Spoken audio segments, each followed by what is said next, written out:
All right, guys, we're back, man. Live long and prosper, man, for all my Trekkies out there. Lower Decks has appeared on CBS All Access. Episode 1, Season 1, pilot episode, Second Contact. Not bad, man. Not bad. Not bad, not good, but it's okay, man. I think that Lower Decks, the purpose for Lower Decks is to reach a new generation of fans. Fans that CBS All Access hasn't really had. They're not fans of Star Trek. They are not haters of Star Trek. They are the ones that enjoy sci-fi, enjoy cartoons, and they just kind of, looking for something new. And that's what that Lower Decks gives you. The writing is really awful. The comedy is really awful. But that's from my perspective. That's in my opinion. And the reason why is if you like Adventure Time, if you like Rick and Morty, if you like Steven Universe, if you like any of those weird shows, like they have this one by the Simpsons creators on Netflix. It's about like gnomes and elves and Enchanted, I think it's called. And then there's another one on, I believe, Hulu that has to do with these aliens. And the best part of the aliens is how they shrink. The best part of that show is how they shrink people into really, really miniature sizes, like Honey, I Shrunk the Kids. And there's a series inside of a series. But it's not as good as that show. But if you like those Rick and Morty sort of shows, the Simpsons sort of shows, and like Steven Universe, Uncle Grandpa, and any of those weird looking shows, the way that they're drawn, it's crazy looking shows, this is for you. This is for you. It has this one black chick who was in the Lower Decks. She was like a high-ranking officer, and then she got demoted and stuff. And she, I don't want to spoil it or nothing, but she's like the Rick. Yeah, she's like the Rick of the show, if you will, And then like the Morty is this white dude with black hair, this little cartoon, I don't even know their names because it really was boring, man. I can't. You remember Wild Wild West with Will Smith, man? I really enjoyed that movie as a kid, but as you try to watch it as an adult, it's just like, oh my gosh, what were they thinking, man? That's what we have here. Pilot episode, and you have, and I'm not playing around here, I'm being dead serious. You have a spider sucking on a human being. All right, so the spider literally has a human being in its mouth. It's a giant, huge spider, and it's sucking the human being in and out of its mouth. In and out, in and out, in and out, fast as you can, And they have zombies. That was a pretty cool thing. I thought that was pretty cool. I would really enjoy seeing that in live action if I could. But other than that, man, there wasn't anything, Star Trek about it. There wasn't any trekking to where you felt like you were invested inside of the show, There wasn't any. It was just weird, man. Yeah, it was cool to kind of go on the Lower Decks to hear about stuff that's going on. It was even cool to see, like, this moment inside of the show. There was this poster on the wall, this little display, and it showed the entire, the entire starship. It showed you where you're at. They started on the very top where the bridge was at, and they worked their way down and showed you like you're like in this little bitty tiny portion of this massive, massive starship. And that was it, man. There wasn't, like, if Lower Decks is CBS All Access's only Star Trek property, you're not going to sign up for it, And this is, I guess you could say that this is their first miss, Discovery, perfect. Picard, perfect. It's like everything that you wanted from Picard, you got. Everything that you wanted from Discovery, you got that, and you got so much more. And like season 3 is going to be amazing. But for Lower Decks, man, it's like, that was the pilot episode. We're not talking about, because let's do the Orville, okay? And I don't want to get into that situation, the scenario. I'm not trying to compare the two. But the Orville came out a long time ago, right? I refused to watch the Orville until Picard landed. Picard landed. I finished Star Trek Discovery seasons 1 and 2. And so I had no other, Star Trek stuff that I hadn't watched. I watched all the movies, rewatched all of the series, the OG series. And I was like, okay, let's start with the Orville. So I have Hulu, started watching the Orville. The Orville had, I think, maybe, I'm not even really sure, but I think it had like maybe 10 episodes the first season. They had like maybe 1 or 2 that were kind of throwaway episodes. And that's okay.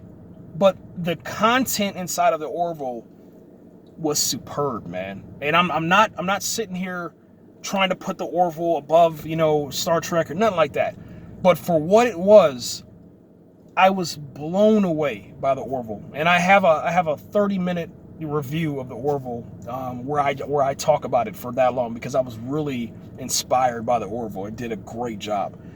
But then you get with Lower Decks, and it's like, let's just compare, Orville with Lower Decks. Episode 1 for Orville, episode 1 for Lower Decks. The Orville just blows it out.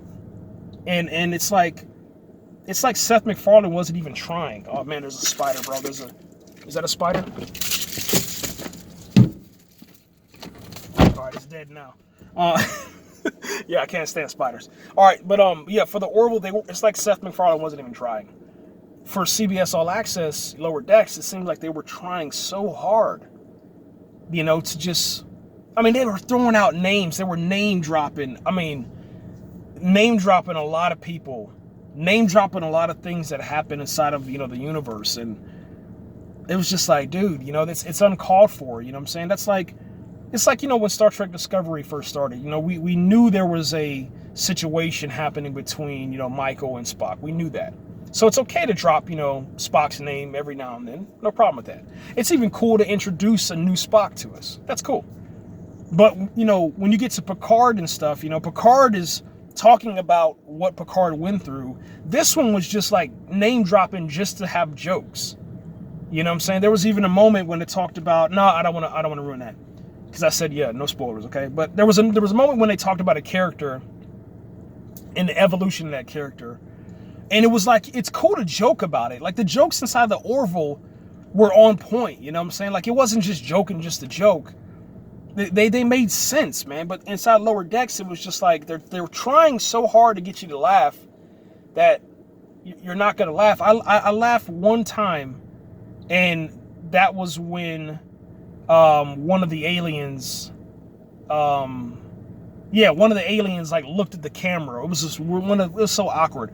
It was like how you would say, one of them was infected, and then there was a moment where like the artist, the animator, he literally had the person, this ensign or whatever, turn to the camera and look, and I busted out laughing. I died laughing just because the way that the stuff was coming off his mouth, and it was just funny.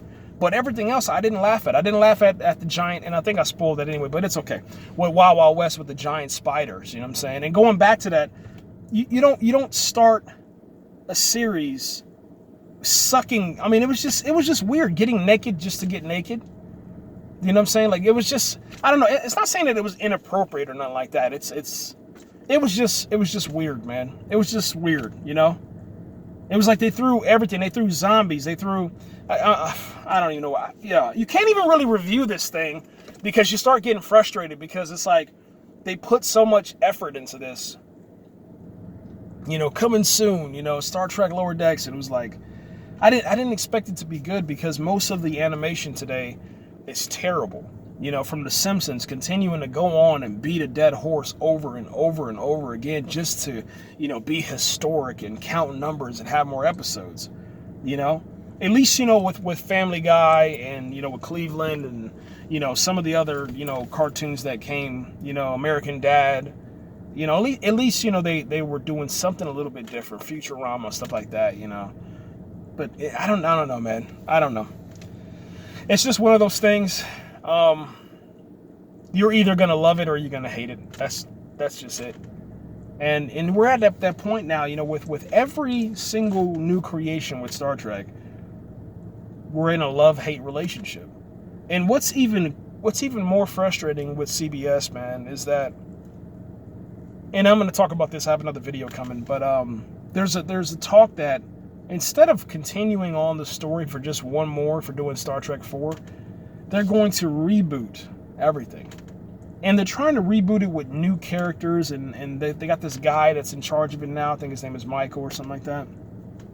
And his job right now, since the story broke a couple of weeks ago, maybe 2 weeks ago, his job is to literally figure out where and how it will fit inside the Star Trek universe. They have a story, but the story is about a pandemic that broke out on Earth, and the Star Trek crew is supposed to take care of that here on Earth.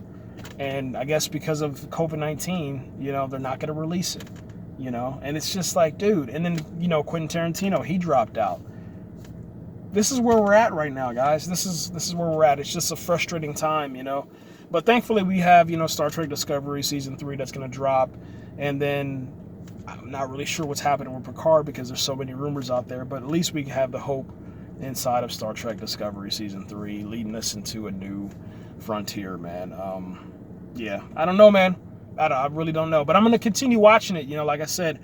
Even though, I mean, I won't watch it every Thursday. I'm going to wait until the entire season drops, and hopefully if you binge it, maybe it's better, you know. And I found that with the Orville, that's exactly what you need to do. You need to watch the Orville back to back. If you don't watch it back to back, you're not really going to get it, especially if you're a Star Trek fan going into it. But other than that, man, I give the Lower Decks Season 1, Episode 1, Second Contact, I give it 5 stars out of 10. Animation was good for whatever the animation is. It's the same animation that you normally get in all those other shows, you know, because it costs cheap and they're not going to pay the animators. Everybody knows that. But I thought it was pretty cool for giving out the new alien race, the kind of like, you know, trying to stay pop culture and keep that reference in there that they did. And then also, you know, there's an element of surprise in it with a relationship between the upper decks and lower decks. So there you go. 5 out of 10 stars. It's not worth, you know, showing up every Thursday and getting excited, have the family sitting around. It's not one of those. It's not. But maybe, you know, for someone that has a little bit of extra cash to throw around during the pandemic, or you're bored and you've never, you know, were interested in Star Trek, this is probably for you. It's one of those where you can come in.